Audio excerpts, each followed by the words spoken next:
लक्ष्मीच्या पावलांनी या मालिकेच्या येणाऱ्या भागामध्ये आपण असं पाहणार आहोत की इकडे आता राहुल नैनाला मिठी मारून बोलतो, कॉंग्रॅच्युलेशन्स नैना. तेव्हा नैना बोलते, गप्प बस राहुल.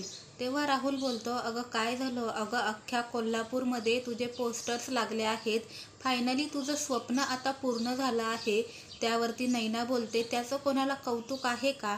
बाहेर सगळेजण एवढे मला बडबड करत होते, तेव्हा तू काही बोलला नाहीस, तेव्हा तू गप्पच होतास. तेव्हा राहुल बोलतो, अगं नैना, जेव्हा सगळे तुला बाहेर बडबड करत होते तेव्हा जर मी काही बोललो असतो तर सगळ्यांना असं वाटलं असतं की आपल्या दोघांची एक टीम आहे आणि मग सगळ्यांनी मिळून आपल्या दोघांनाही घराच्या बाहेर काढलं असतं. आणि मी जर गप्प बसलो तर निदान माझ्याकडे बघून तरी ते काही बोलणार नाहीत. पण काय ग नैना, तुझे किती भारी पोस्टर्स लागलेत बाहेर, किती भारी फोटोज आलेत. तेव्हा नैना बोलते, पण त्याचं कोणाला कौतुक आहे का? तेव्हा राहुल बोलतो, कोणाला असो किंवा नसो, पण मला आहे ना. मी तर म्हणतो तू तुझे स्वप्न पूर्ण कर. आता तू थांबू नकोस आणि तुला माझा पूर्णपणे सपोर्ट आहे. नैना बोलते, खरंच राहुल तू किती चांगला आहेस रे. असं म्हणून नैना राहुलला मिठी मारते. पण आता राहुलने मात्र त्याचा डाव साधलेला असतो. इकडे कला फ्रेश होऊन बाहेर येते तेव्हा आबा बोलतात की सूनबाई, आज आपल्या अंगणात हळदी कुंकवाचा सडा टाक. तेव्हा कला बोलते, हो आजोबा, पण ते कशासाठी? तेव्हा आजोबा सांगतात की हळदी कुंकवाचा सडा म्हणजे आपल्या घरावर ज्या वाईट गोष्टी घडणार आहेत त्यांचा नायनाट होतो आणि त्या बाहेरच राहतात. काल आपल्या घरात जे काही घडलं आणि त्याच्यामुळे जे वाद झालात तर ते वाद आपल्या घरातून नष्ट होण्यासाठी, कायमचेच बाहेर राहण्यासाठी आपण हळदी कुंकवाचा सडा टाकतो. तेव्हा रजनी बोलते की कुंकू म्हणजे भाग्याचं प्रतीक असतं आणि हळद म्हणजे पावित्र्याचं. त्याच्यामुळे हळदी कुंकवाचा सडा टाकला की आपल्या घरात सुखशांती लागते. तेव्हा आबा बोलतात की त्याच्यामुळे आपल्या घरात हळदी कुंकवाचा सडा टाकल्यामुळे आपल्या घरात जी काही नकारात्मक शक्ती आहे, जे काही वादविवाद आहेत ते सगळं अंबाबाई बाहेर फेकते आणि आपल्या घरात अंबाबाईचा जो वास आहे तो कायम टिकून राहतो. असं म्हटल्यानंतर कला आबांना हो बोलते आणि बाहेर सडा टाकण्यासाठी येते. आता कलासुद्धा हळदी कुंकवाचा सडा टाकताना घराच्या सुखाचाच विचार करत असते आणि तिचं काम झाल्यानंतर ती घरात जायला निघते. तिचा हात हा हळदी कुंकवाच्या पाण्यानेच भरलेला असतो आणि जाताना घराच्या दरवाजात तिच्या पायात पाय अटकतो आणि ती सावरायला भिंतीवरती हात ठेवते तर तिच्या हाताचा पंजा जो हळदी कुंकवाने भरलेला असतो तो तसाच्या तसा भिंतीवर ते उमटतो.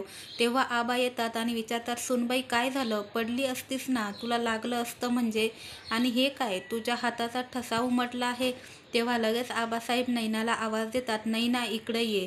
हे बघ, सूनबाईच्या हाताचा ठसा उमटला आहे म्हणजे अंबाबाईच्या सुद्धा मनात तेच आहे. तू तिला काल विचारत होतीस ना, तू या घरातली कोण आहे? तर साक्षात अंबाबाईचाच हा चमत्कार घडला असावा की अंबाबाईनेच तिला आशीर्वाद दिला आहे की ती या घरची सून आहे. आता यापुढे तिला कोणीही विचारायचं नाही की ती या घरातली कोण आहे. आता इकडे राहुल त्याच्या रूममध्ये आडवा पडलेला असतो तेव्हा तिथे रोहिणी येते आणि बोलते, राहुल हे काय चाललंय तुझं? तेव्हा राहुल बोलतो, काय झालं मम्मा? तेव्हा रोहिणी बोलते की आता तुझा दुसरा प्लॅन काय आहे? तेव्हा राहुल बोलतो की अगं मम्मा, कालच तर आपला एक प्लॅन सक्सेस झाला ना, मग आता जरा चिल कर. तेव्हा रोहिणी बोलते की मला तुझी ही सडसोड वृत्ती अजिबात आवडत नाही. त्यामुळे आपला एक सुद्धा प्लॅन सक्सेस होत नाही. ती नैना या घरातून बाहेर गेली का? नाही ना. आता सध्या तरी काय महत्त्वाचं आहे, ऑफिसमधलं स्वामीनाथनचं कॉन्ट्रॅक्ट. आता तू त्याच्यावरती जास्त लक्ष दे. असं काहीतरी कर की ते स्वामीनाथनचं कॉन्ट्रॅक्ट अद्वैच्या हातातून गेलं पाहिजे आणि स्वतः आबांनीच यामधून अद्वैतला बाहेर काढलं पाहिजे. तेव्हा राहुल बोलतो की मम्मा, माझ्याकडे आता खूप मोठा एक प्लॅन आहे. तेव्हा रोहिणी बोलते, आहे ना, मग जा, ऑफिसला जा आणि तो सक्सेसफुल करूनच ये. तेव्हा आता राहुल इथे अद्वैतला येऊन बोलतो की ब्रो, मला जरा ऑफिसला सोडशील का? तेव्हा अद्वैत बोलतो की ठीक आहे, मी सोडतो तुला, त्याच्यानंतर मला एक मीटिंग आहे. तर आता इकडे कलाचं लक्ष डायनिंग टेबलकडे जातं आणि डायनिंग टेबलवरती अद्वैतचा डब्बा तसाच असतो. तेव्हा कला बोलते की ह्या सांदेकरचं नेमकं काय चाललंय? हा नेहमी मुद्दामून डब्बा विसरून जातो का? आज पण याने डब्बा नेला नाही. आता इकडे राहुल अद्वैतच्या केबिनमध्ये येतो आणि त्याच्या खुर्चीवर असा हात फिरवून बोलतो की अद्वैत, तुला खूप माज आहे ना तुझ्या या पोस्टचा, तुझ्या या खुर्चीचा. तर आता मी असा काही प्लॅन करणार आहे ना की तुला तुझी खुर्ची सोड, पण तुला या घरात आणि या ऑफिसमध्ये अशा एका कोपऱ्यात मी नेऊन बसवणार आहे ना. आता तू बघच. तेवढ्यात तिथे आता कला येते. कला बोलते, राहुल आत्ताच्या आत्ता त्या खुर्चीवरून उठ. तेव्हा राहुल बोलतो की हे मला सांगणारी तू कोण ग? ही माझ्या भावाची खुर्ची आहे. तेव्हा कला बोलते की मला माहिती आहे ही तुझ्या भावाची खुर्ची आहे, पण त्या खुर्चीपर्यंत पोहोचण्यासाठी अद्वैतने खूप कष्ट केले आहेत. तुझ्यासारखं नाही आहे. आणि तुला जर त्या खुर्चीपर्यंत पोहोचायचं असेल ना, तू सुद्धा खूप मेहनत कर. आणि तुला तुझी बसण्यासाठी केबिन आहे ना, तू तिथे जाऊन बस ना. पण ह्या खुर्चीपर्यंत पोहोचण्याचा तुझा अधिकारही नाही आणि तेवढी तुझी कुवत पण नाही. तेव्हा राहुल बोलतो की तुझा काय संबंध ग? तुझा तर ऑफिसमध्येही संबंध नाही आणि घरातही संबंध नाही. आणि तुझं नातं काय आहे अद्वैतसोबत? तेव्हा कला बोलते की माणसाचं माणसासोबत जे नातं असतं ना, ते माझं आणि अद्वैतसोबत आहे. ह्या खुर्चीपर्यंत पोहोचण्यासाठी अद्वैतने खूप कष्ट केलेले आहेत. समजलं ना? त्याच्यानंतर ती बोलते की मी तुला शेवटचं सांगते, आत्ताच्या आत्ता बाहेर हो, ह्या खुर्चीवरून उठ. तेव्हा राहुल रागानेच त्या खुर्चीवरून उठून बाहेर येतो. तेव्हा राहुल बोलतो की कला, तुला त्या अद्वैतच्या खुर्चीचा जास्तच माज आहे ना. आता तुझा हा माज मी कसा उतरवतो ते तू बघच. आणि आता कला बाहेर बसलेली असते अद्वैतची वाट पाहत. ती डब्बा घेऊन आलेली असते. तर तेवढ्यात तिकडनं अद्वैत आणि स्वामीनाथन येतात. तेव्हा अद्वैत कलाला विचारतो, तू इथे काय करतेस? तेव्हा कला अद्वैत समोर डब्बा दाखवते. अद्वैत मनात बोलतो, मला माहीत आहे ना ही इथे कशासाठी आले. कारण हिने दिलेल्या डिझाईन्सपैकी कोणती डिझाईन मी आज फायनल करणार आहे हे पाहण्यासाठी ही मांजर इथे आली असणार. आणि सानिकाने हिला फोन करून सांगितलंच असेल की. कला अद्वैतला बोलते, तू डबा विसरला होतास ना, म्हणून डबा घेऊन आले. तेव्हा स्वामीनाथन कलाला गुड मॉर्निंग करतात आणि बोलतात, मिसेस चांदेकर, आज तुम्हाला पुन्हा भेटून खूप आनंद झाला.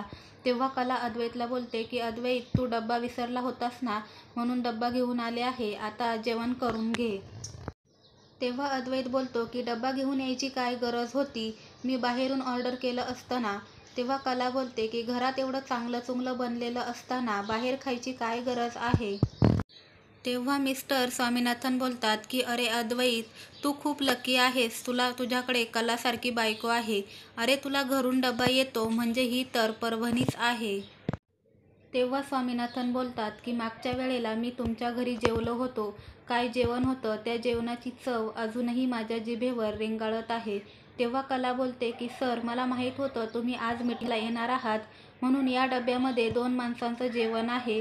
तुम्हीही अद्वैतबरोबर जेवण करून घ्या. तेव्हा स्वामीनाथन बोलतात की ठीक आहे. त्याच्यानंतर बोलतात की अद्वैत, आमच्या इकडे कर्नाटकमध्ये असं बोलतात की ज्या वेळेस एखादं चांगलं जोडपं समोर दिसतं त्यावेळेस काहीतरी चांगलंच घडतं. आणि तुम्ही दोघेही एकमेकांसाठी मेड फॉर इच अदर आहात. आणि आज पण आता तुम्ही दोघे एकत्र आलात तर नक्कीच काहीतरी चांगलीच गोष्ट घडणार आहे. त्याच्यानंतर स्वामीनाथन बोलतात की आता तुम्ही दोघेजण बोलून घ्या. मी बाकीच्या ज्या काही फॉर्मॅलिटीज आहेत त्या पूर्ण करतो. तेव्हा कला बोलते की हो सर, पण तुम्ही सुद्धा अद्वैतसोबत जेवण करून घ्या. मी तुमच्या दोघांचा सुद्धा डब्बा आणलेला आहे. तेव्हा स्वामीनाथन बोलतात की नक्कीच, मला तुमच्या घरचं जेवण फार आवडतं. तेव्हा तिथून स्वामीनाथन निघून जातात. अद्वैत कलाकडे पाहत असतो. तेव्हा कला बोलते, काय झालं? असा का माझ्याकडे पाहतोयस? तेव्हा अद्वैत बोलतो की हे तू जे काही अति आगाऊपणा करतेस ना, तो पाहतोय. तुझं काय आपलं चालू असतं मी. आणि 1 मिनिट, तू मला काय म्हणत असतेस की स्वतः मी करत असतोस आणि तू काय करतेस ग? तेव्हा कला बोलते की अजिबात नाही हा, मी अजिबात मी करत नाही. तुझा डब्बा विसरला होतास ना, मी तो डब्बा घेऊन आलीये. तेव्हा अद्वैत बोलतो की याच्यापुढे माझा डब्बा घेऊन यायची काही गरज नाही.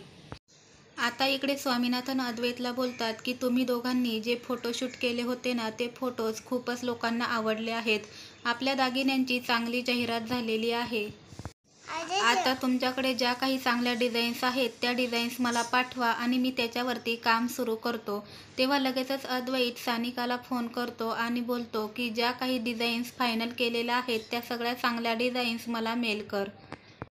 त्याच्यानंतर लगेचच राहुल तिथे येतो आणि राहुल बोलतो की सानिका, तू जे काही दादाला मेल करणार आहेस ते दादाला पाठवण्याआधी मला पाठव. ज्या काही सिलेक्टेड डिझाईन्स आहेत आणि ज्या काही अनसिलेक्टेड आहे दोन्हीसुद्धा. तेव्हा सानिका ठीक आहे बोलते आणि ती राहुलला डिझाईन्स पाठवते. राहुल गेल्यानंतर कला तिथे येते. तेव्हा इकडे सानिका कलाला बोलते की मॅडम थँक्यू, तुम्ही मला जेव्हापासून जॉईन झाला आहात तेव्हा माझं काम पूर्णपणे सोपं झालं आहे. मला तर याच्यातलं काही एवढं समजत नव्हतं, माझी तर नोकरीही गेली असती, पण तुम्ही दिलेल्या डिझाईन सगळ्या अप्रुव्हल होतात, त्याच्यामुळे खरंच थँक्यू. आता पुढील भागामध्ये इकडे राहुलने त्या दोघींचं बोलणं सगळं पूर्णपणे ऐकलेलं असतं.